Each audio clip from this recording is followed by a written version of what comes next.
All right, so let's talk about the next assignment. So this assignment is going to give us a chance to play around with interacting with relational databases. We're going to be using a technology called JPA, or Java Persistence API. This is going to allow us to interact with the database as if we were working with just plain old objects. All right, so we're going to have Java classes declared for widgets and topics. And as we instantiate topics or instantiate widgets, and we update widgets and we delete widgets, these are going to be translated into SQL commands that are going to insert, update, delete, select commands from a relational database. Right? So you don't necessarily need to know much about SQL. Instead, we're going to have JPA do most of the grunt work for you. You will need to know maybe just a couple things here and there, but not be a super not have to have taken a database course for the most part, right? Anything you might need will be covered here as much as we can. Okay, and why it works and some of the history, that's certainly covered in other courses, in database courses, and the theory behind this. So for this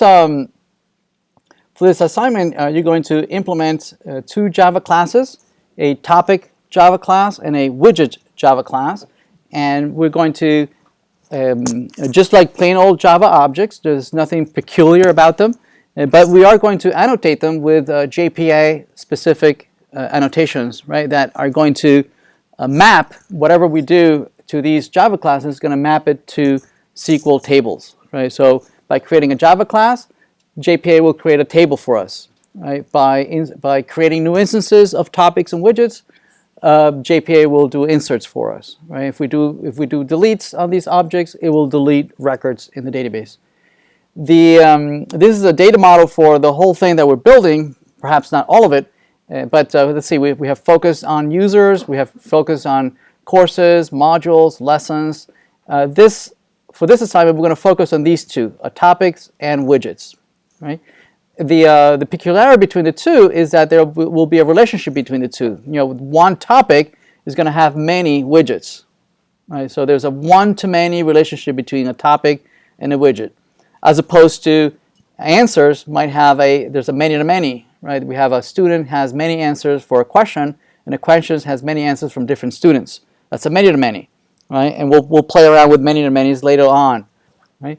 Enrollments are also a many-to-many relationship, right? A section has many students enrolled in it, and one student can be enrolled in many sections. That's another many-to-many, right? We won't do that for a while. Instead, we're going to focus on this one-to-many relationship between a topic and a widget.